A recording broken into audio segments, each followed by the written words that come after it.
Now with everything clean, we can start putting the piston rings onto the piston.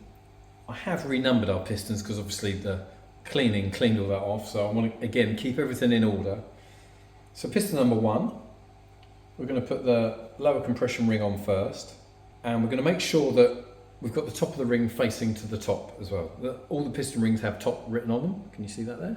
So I've got a special pair of piston ring pliers here, and what this does is just expand the ring so I can lift it up and over the piston and put it into its correct groove. You can do it without these. You can do it with your fingers and just be very careful. These are quite brittle, so they're very easy to break. Last thing you want to do is bust a ring putting it on.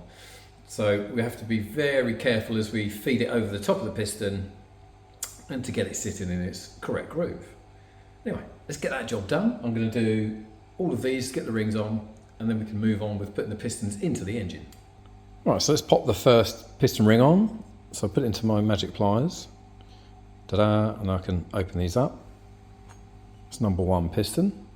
Obviously we're going to go very gently over the top into the second groove there and release.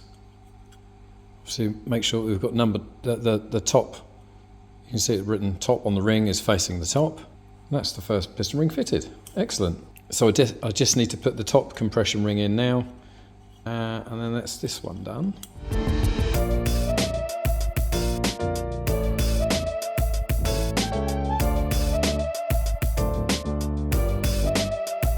Time to fit our pistons. So we're going to start with number 1. Number 1 is this side, and on the top of the piston there is an arrow, and that arrow is pointing towards, or when you fit it, it should be pointing towards the flywheel. So it goes that way. So while we're here, I'm also going to double check that our gudgeon pin obviously fits through our piston nicely. It should be like a nice palm fit, and what that means is that you use your palm to push it through. It should have some nice resistance there. Not tight, but not, again, fall through like really loose. And I'm just going to double check that through our small end bearing on our con rod. Again, should fit through quite nicely and not have a massive amount of play. I want a little bit of movement there, not a lot, so I can't feel any up and down movement, and it slides through nicely. So when that's filled with oil, that'd be perfect. So I'm going to check all of our gudgeon pins against our con rods on the small ends first, and then we're going to fit the pistons. So these pistons could be fitted to our engine con rod like that now, and then we'd need a special tool to collapse our piston rings and then slide the barrel over. That's one way of doing it.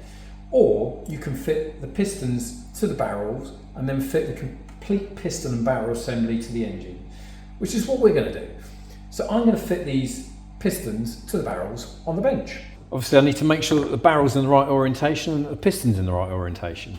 So when it's fitted to the engine, it's going to be this way, that way's to our flywheel. So again, I've got the arrow on my piston and I've marked the top, and I've marked the top of the barrel also.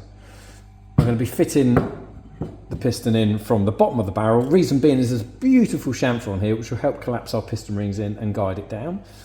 I'm going to fit the piston circlip this side, which I already have, look, because I want to push the gudgeon pin in from the front of the engine side. Once it's in and we fit that whole assembly to the engine, I can slide it through, and it's easier to put the circlip in this side.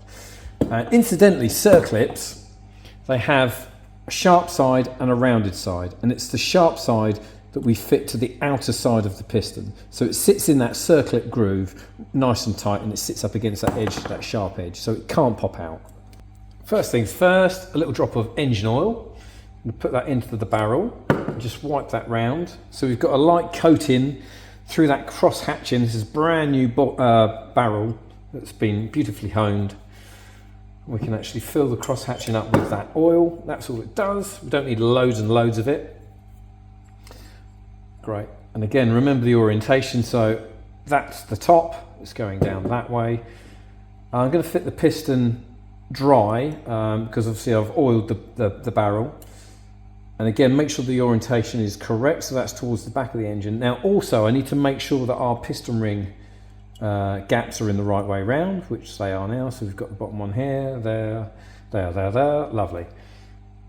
So the piston's going to fit in through that way. Now you can use a piston ring collapsing tool which goes round. It's like a sleeve that goes round. You tighten it up and then you can push the piston through. If you haven't got that, you can actually do it with a small screwdriver. You have to be very gentle. Because this has got quite a big chamfer on the bottom of this barrel, it's actually quite easy to use a screwdriver and push it down that way. So I'll show you that way, and I'll show you with the tool as well. I'm just going to push the ring in and get it to sit almost against one side, and then with my screwdriver I can push the rest of the piston ring in place like so, and there we go. It's already started to enter that chamfer I was talking about. There we go, that's the first ring in, and we do the same for the second, again keeping the orientation correct. Push that down. Okay, so it's entered the chamfer and started entering the barrel. Again, the next one we need to do is obviously our oil control rings, the little scraper rings. Same idea, we just need to gently push them with the screwdriver whilst pushing down on the piston. This is just, there we go, slots into place. Just gently push in. Make sure that's all the way around, that's good. Like so.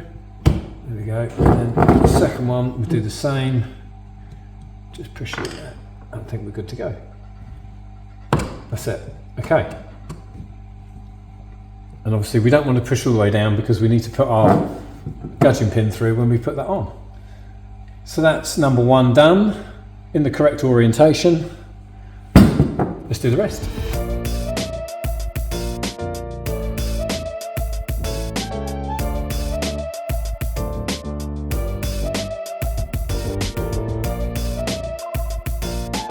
If you were leaving this for a long time, as in you were building your engine but not going to use it for a while, I'd recommend putting something a bit extra than just oil. Maybe like a build, lubrication, something like that. It's a bit heavier and it clings to the walls better. Just helps to prevent corrosion really, that is it. Okay, so this is number 4. So number 4 is the last one on that side. It's going to be that way. Our flywheel's that end, which is that way. So we'll pop that in there like that. I'm just going to make sure our rings are in the right orientation. Again, so that's like so. Yep, like so. So it's going to go in like that. This is our piston ring tool. So it's going to fit over the top of our piston and then collapse around our piston rings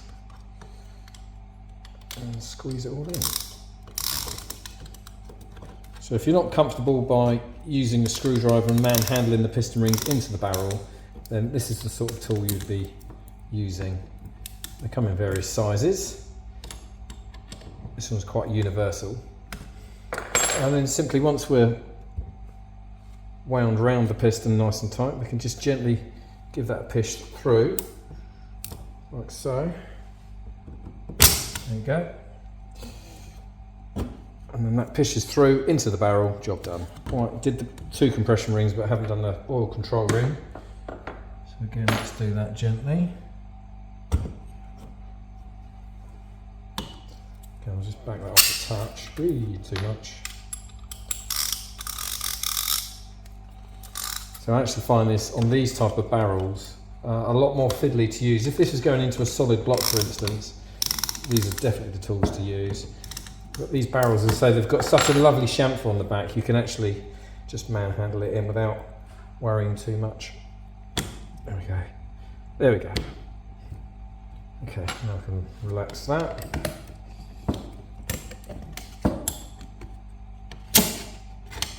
And take that away. And that's your piston fitted. So number 1 piston, wait, he actually looks like a Dalek, doesn't he?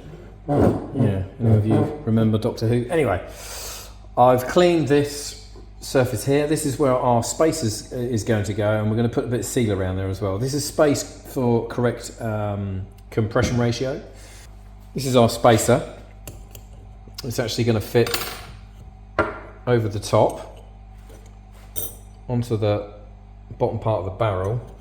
So I'm going to use a bit of sealer to seal this to the barrel and a little bit of sealer to seal it to the engine block as well. So then we'll put it together, complete with the barrel and the piston and the sealer on it. So that's our next job. Turn off. Okay, so these have been degreased. and ready to go. So I'm just going to pop a little bead of sealer on. Put my ring over the top. Settle it in. That's our spacer for correct compression ratio.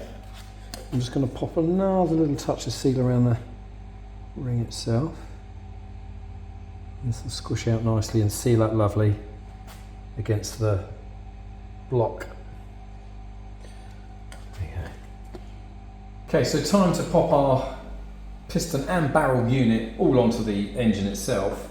I'm just going to pop another little bit of oil into that small end bearing. So I've got the circlip on one side. Just gently hang that down. Remembering the sharp edge is on the outer side. Like that, and we're just going to push that home and make sure it's sat in the circlip groove. Click, lovely. Before we go any further, so we've obviously got our sealer on, we need to be quite careful and try and keep clean. I'm just going to put a little tiny bit of oil on the skirt of the piston itself. Okay, next we're ready to slide that into position. And it might be easier to turn the crank as well to bring this home. For a minute. What you can do is actually lock the flywheel as well. So with the locking tool, lock the flywheel up so when you're pushing the engine doesn't turn over. Alright, excellent. So we're in number one with our piston facing towards the flywheel correctly. All we need to do now, obviously I'm not going to put the heads on straight away, but I am going to clamp the barrels down. So next we're going to put a little bit of thread lock on the studs, get the studs into the block, and then we're going to bolt the barrel down using the studs and leave that to set before we put the cylinder heads on. Right, so I've popped just a small amount of thread lock onto the stud threads at the end, just to lock it into the block. Right, remembering that our short stud is this one here, so the two short ones are the top middle, so all the rest of them are the long type, so we can get that through. And I've locked two nuts together so we can tighten the stud up. And start opposites like so.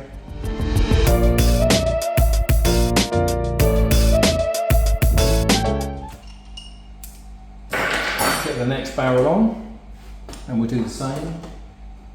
And then we can clamp the barrels down and let the sealer set.